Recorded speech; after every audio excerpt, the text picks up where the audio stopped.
So hey guys welcome back to Diyansh Ponda and guys आज हम एक और पढ़ने वाला है cashflow quadrant guide to financial freedom.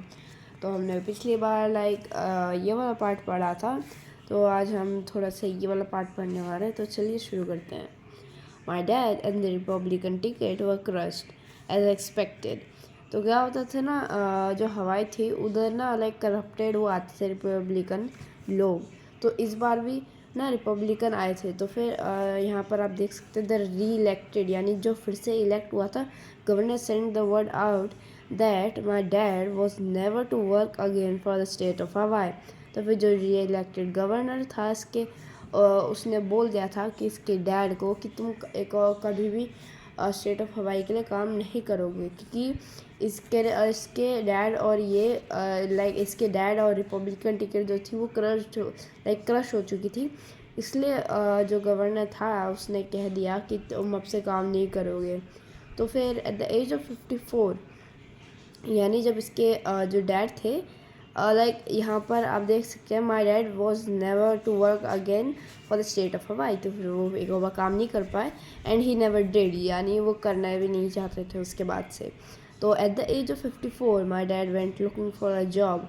तो जब एट द एज ऑफ 54 जिस एज में लोग रिटायर होते हैं उतने में उसके जो डैड थे वो जॉब ढूंढने गए थे। और ये अपने वियतनाम के ये जो राइटर है रॉबर्ट कियोसाकी, ये वियतनाम जा रहे थे उस समय। When he was middle aged, यानी जब वो मिडल एज थे, माई dad was hunting for a job. तो फिर जब वो मिडल एज थे इसके जो डैड थे वो जॉब को हंट करते थे, यानी वो जॉब ढूंढते थे। ही went from jobs with big titles and low page, यानी वो जॉब्स उनको बहुत सारी जॉब्स मिली जिसमें बड़ा नाम है उस जॉब का। क्या बोलते हैं, वो जॉब वो कंपनी बहुत पॉपुलर है एंड उसके कस्टमर अच्छे आते हैं एंड उस कंपनी की ग्रोथ अच्छी है। लेकिन उसमें जॉब जो थी वो लो पे में थी, यानी कम पैसे मिलते थे टू अदर जॉब्स। यानी वो ही went from jobs with big titles and low pay to other job with big titles and low pay. तो यही उसका लुक चलते रहता था जॉब ढूंढने का। अब यहाँ पर इसके डैड के करेक्टरिस्टिक्स बता रखे हैं। He was a tall brilliant and dynamic man who was no longer welcome in the world he knew. तो फिर इसमें ये बताया गया कि इसके पापा कैसे थे एंड जब वो एम्प्लॉय थे तो फिर उनको उसके वर्ल्ड में वेलकम करा जाता था। जब भी वो अपनी जॉब करने जाते थे वहाँ पर उनके ऑफिस में सब उनको वेलकम करते थे, हेलो। लेकिन अब उनको कोई वेलकम नहीं करते। The world he new the world of government employees in the government, यानी यहाँ पर बता रखा है, यहाँ पर कोमा लगा के बता रखा है कि the world of government employees, यानी गवर्नमेंट एम्प्लॉयज़ के वर्ल्ड में। He tried starting several small businesses, वो बहुत स्मॉल बिजनेसेस स्टार्ट करने की ट्राई कर रहा था। He was consultant for a while and even bought a famous franchise but all his efforts fail.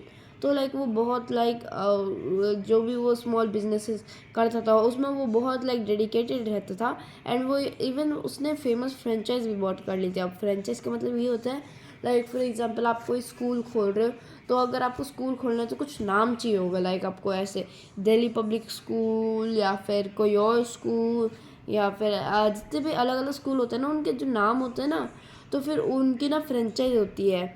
तो अगर आपको कभी भी स्कूल बड़े होकर बनाना हो तो फिर आपको एक फ्रेंचाइज खरीदनी पड़ेगी, जैसे कि आप अपना स्कूल चला सको। तो फॉर एग्जांपल अगर आपने दिल्ली पब्लिक DPS की फ्रेंचाइज ली तो फिर आपको आपके स्कूल का नाम दिल्ली पब्लिक स्कूल होगा एंड आप उसके उसकी यूनिफॉर्म में चल रहे होंगे एंड प्रिंसिपल तो आप जिसको भी इलेक्ट करना चाहते तो वही होंगे।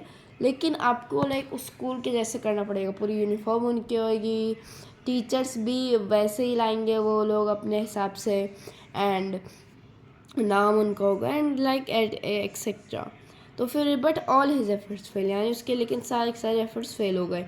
एज यू ग्रो ओल्डर, अच्छा हाँ, हम यहाँ तक ही पढ़ना चाह रहे थे तो यहाँ तक हमने पढ़ लिया। अगली बार हम थोड़ा सा अगला पार्ट पढ़ेंगे एंड देन पढ़ते पढ़ते हम अपने दूसरे पार्ट में आ जाएंगे। Small differences become large differences, and ये छोटा सा रहेगा तो ठीक है।